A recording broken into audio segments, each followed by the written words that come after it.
Bismillahirrahmanirrahim. Assalamu alaikum dear students. Today our topic is types of mountains. There are three types of mountains. Volcanoes. The molten matter in the earth tends to move inside the earth. Dear students, जो molten matter होता है, जो पिघला हुआ मादा होता है, वो ज़मीन के नीचे हरकत करना शुरू कर देता है. Sometimes it comes out on the surface of the earth. बाज़ औक़ात क्या होता है, ये ज़मीन के सतह के ऊपर आ जाता है. Through faults and cracks and solidifies in the form of either a rock or a mountain. जहाँ से ज़मीन कमज़ोर होती है या जहाँ पर क्रैक्स होते हैं वहाँ से ये बाहर आ जाता है, सतह ज़मीन के ऊपर आ जाता है और सॉलिडिफाइज हो जाता है और ये रॉक या पहाड़ की शक्ल इख्तियार कर लेता है. It is called a volcano. इसे वोल्केनो कहते हैं. It has a narrow passage to the top. ये एक तंग रास्ते से ऊपर की तरफ जाता है. कॉल्ड वेंट, जिसे वेंट कहते हैं. Lava tends to come out from this vent regularly.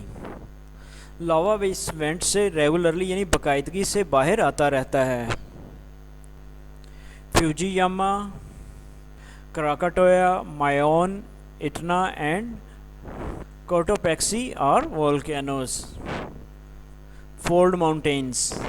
Most of the mountains are comprised of sedimentary rocks which are comparatively less hard. ज़्यादातर जो mountains हैं ये sedimentary rocks पर मुश्तमिल होते हैं जो कि ज़्यादा सख्त नहीं होते, जो कम सख्त होते हैं. During the mountain building processes, when the internal forces put pressure on these rocks from the sides, folds occurred in these rocks.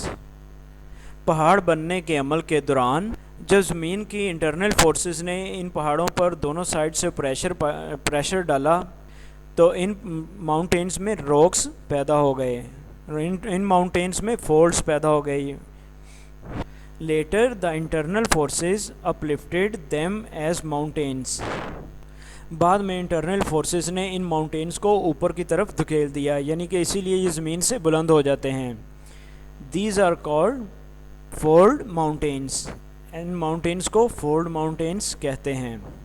Dear students, fold mountains का एक बार मैं आपको समराइज़ कर देता हूँ कि जब ये ज़ेर ज़मीन जो बनते हैं, ठीक है, और बाज़ औक़ात ये जब वोल्केनो जो होता है ये ऊपर आ जाता है, ठीक है, और जब ये पहाड़ बन रहे होते हैं तो इन पर इन ज़मीन की जो इंटरनल फोर्सेस होती हैं वो दोनों तरफ से ज़ोर लगा रही होती हैं, जिसकी वजह से ये जो फोर्सेस, ये जो माउंटेन्स होते हैं ये फोल्ड हो जाते हैं. और बाद में इंटरनल फोर्सेस जो होती हैं इन माउंटेन्स को अपलिफ्ट कर देती हैं, जिसकी वजह से ये ज़मीन से ज़्यादा ऊंचाई पर चले जाते हैं. एज सराउंडिंग मतलब इसके आसपास की जगह से जो माउंटेन्स होते हैं ये ज़्यादा बुलंद हो जाते हैं और इन्हें फोल्ड माउंटेन्स कहा जाता है.